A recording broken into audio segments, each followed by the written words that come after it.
What's up, GT gang? Welcome back to the channel. And it's like 40 degrees outside and I'm working in an uninsulated garage with no heat. I am dedicated, okay? Anyway, here's where we're at. I'm about to pull off the harmonic balancer before I realized, hey, you didn't start making a video. So that being said, we are on the engine stand. First thing we're gonna do, pull the balancer, timing cover, assess what we got going on, and then we're gonna get to pulling heads, see what's up on the top end, flip it over, dive into the bottom end, try to find that spun bearing. We're really trying to locate the oil consumption issue, so I'm looking for rings, valve seals, etc. So hope you guys like the video. See you at the end.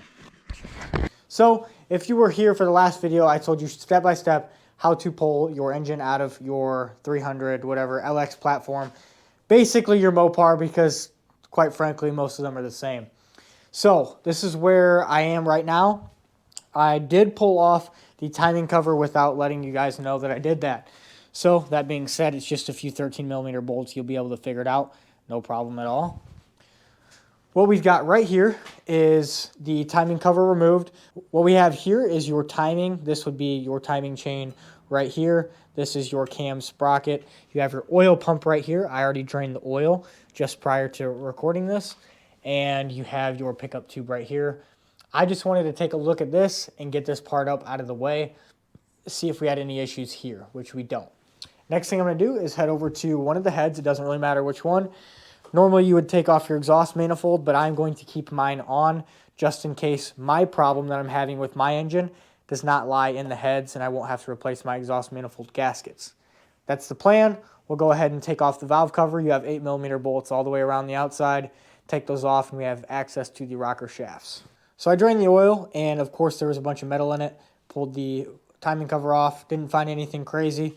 Next thing we're going to do, start taking off valve covers and inspecting rocker shafts, valve seals, etc., things like that. I'll go ahead and throw you guys on a time lapse. Let's get it.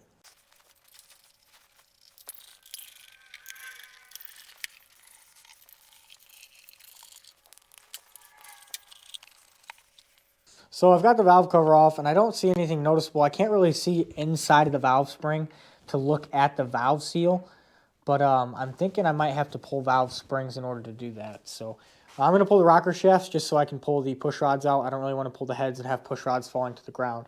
So otherwise you most definitely could just pull these head bolts and pull everything out. But I want to kind of keep these push rods not damaged, and we're going to go ahead and take off rocker shafts and then push rods, pull heads.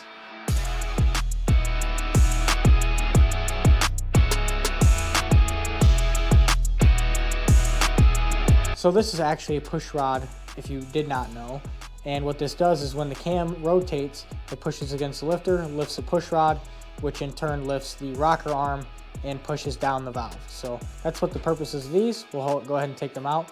And you don't really have to be careful of knowing which one's what. They only go in one spot, intake or exhaust. So now that I have all the push rods removed, I'm going to go ahead and tackle head bolts. There are 10 right here on the inside of the head, as well as 5 across the top. These use a 15mm head on the bottom, 6-point, and 6.10mm on the top. All right, everybody, so we're about to pull the head off. What I did not mention earlier was you want to make sure that you need to remove, actually you need to loosen the bolts, crack them free in a certain order, not necessarily 1, 2, 3, 4, 5 into that order. But what I mean is you need to crack them free in which a way you will not warp the head. So if you just start loosening them from left to right, you will warp your head. That's why I like to start from the middle, work my way out, and then you are guaranteed to not warp your head. Go ahead and remove these last 2 bolts from the head, and then I'm going to go ahead and pop it off and we'll take a look. Okay, everybody, so my go-to move is the old dead blow. So what we'll do is we'll make sure we break. Okay, that wasn't supposed to happen. Usually they're stuck on there pretty good, but I didn't take into account the fact that the head gasket was just installed. So let's go ahead and take a look at the head. So luckily I was bracing it. So we're basically going to be looking for the sealing surface, make sure that there's no hot spots. As you can see, it looks like this cylinder wasn't burning at all, if not even firing. That's weird. But these have obviously burning a lot of oil. Oil's just sitting on them. So, yeah. That's what that all looks like. Yeah, these intake valves are absolutely soaked with oil. And obviously the exhaust is turned into carbon because of the heat, and it's still a little wet. Yeah, so usually these gaskets, they'll stick to them really good. But apparently this gasket didn't. So what I decided to do is just dump a whole bunch of kitty litter down there, not trying to catch everything because it was just taking forever. So now, pop off the pan. We've got 15 and 10 millimeter bolts all the way around. And then we'll have access to the oil pan gasket / windage tray. And then we can pull that off and get to the rod caps and wiggle and see which one we have. I'm pretty sure it's cylinder 3 though. So what we're going to be looking for is vertical play in our connecting rods. That will basically tell us whether or not we have excessive wear on our bearings. So I feel 1, it feels fine. Cylinder 2 had a little bit, or connecting rod 2 had a little bit. 3 and 4 had a lot of play, and unfortunately I don't have any audio for you guys, but I noticed that there was a lot of heat coming from right here on cylinder number 3, connecting rod 3. So as you can see with this close-up, is a lot of heat generated from there. So I actually did have a spun bearing on connecting rod 3, and 4 and 2 were damaged as well. As you can see here, we have oil expander ring overlapped on all 8 of our pistons, and basically what that's doing is not holding the oil rings tight with the ringland, causing all of our oil consumption problems and basically destroying the engine. So it's very simple to take off your timing chain. So what you'll do is you'll break free your cam sprocket bolt and pull off your oil drive gear, as well as it's either called your oil drive gear or it's either called your crank cog. So you'll pull those off at the same time. There's a dowel on the camshaft, so you'll have to wiggle the cam sprocket. And then you have 3 13 millimeter bolts for your backing plate, or your tensioner is what they call it. So now we have that out. I have a cam removal tool or install tool that we made up, and that's how I pulled out the camshaft. Be very careful, because you don't want to score your cam bearings or your journals on your cam. So now I'm going to flip it over, and we will start to remove the rear main seal, and then we'll pull the crank out. So now I think I'm going to have to lift up the engine on the crane, or the hoist again, and remove the rear main seal, because there's just not enough clearance to remove the rear main. And then we'll flip it over, pull the crank, and see what the condition of the main journals are. Okay guys, so I actually ended up having to pull the engine off of the stand in order to remove the rear main seal. I just couldn't access it as much as I'd like.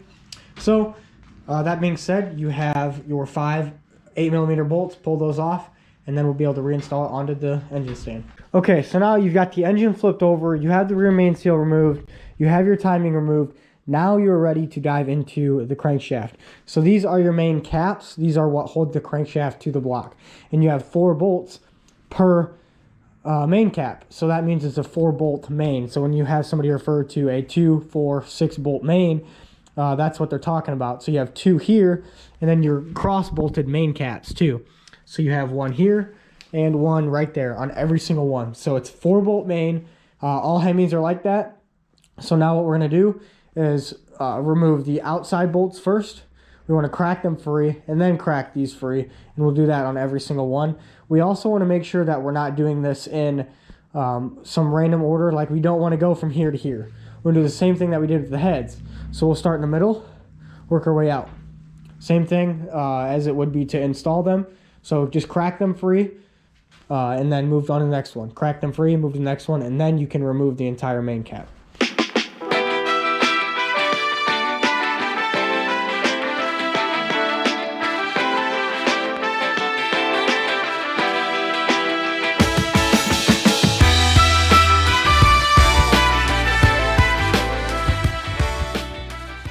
Alright guys, so now we have all the main caps removed. What I'm going to do is pull the crank out and set it in this plastic garbage bag. This will preserve and protect it. Be very careful not to nick anything. I have to get my my rod journals and main journals probably turned over a little bit because of all the metal that went through my engine due to the spun rods or damaged rod bearings. So I'm still going to practice being careful. You'll see I'll have one hand on the snout of the crank and the other hand on the tail end of the crank. We're gonna lift straight up. It's pretty heavy, it's about 50, 60 pounds, so be ready.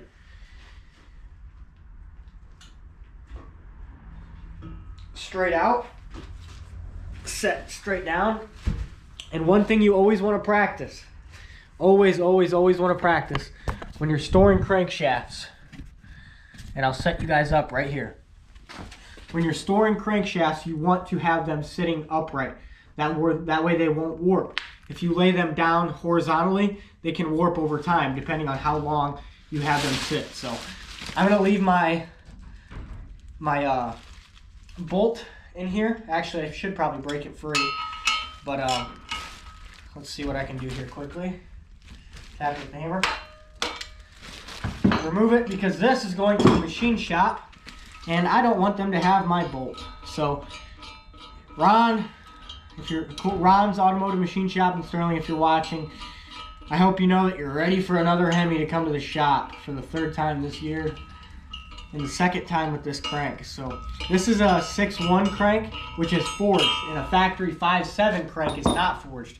So that's why I really want to preserve this. Otherwise, I could just find any other 5.7 crank, but it's not.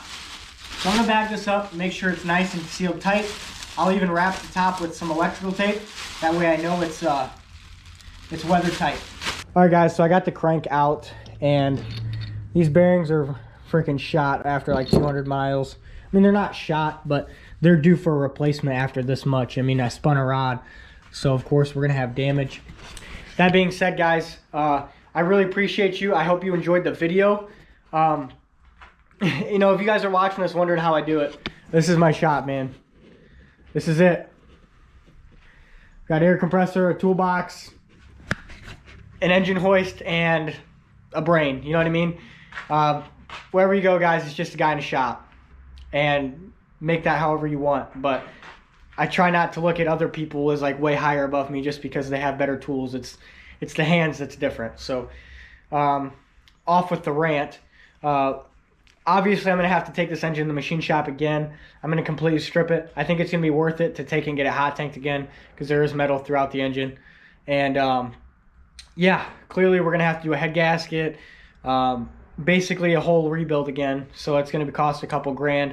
I'm going to have to sit this one on the back burner for a while because I really need to finish the charger. I've been kind of teasing you guys with that for over a year now, and I really need to get it done. So once I get this thing stripped, I'm going to go ahead and bag it up and take it to the machine shop whenever I really have time. Probably right before spring, I would assume. I definitely want to get my crank to turn, of course. But yeah, stay tuned, guys. I appreciate you so much. Thank you so much for watching. And remember, it's just a guy in the shop. So see you next time. Peace.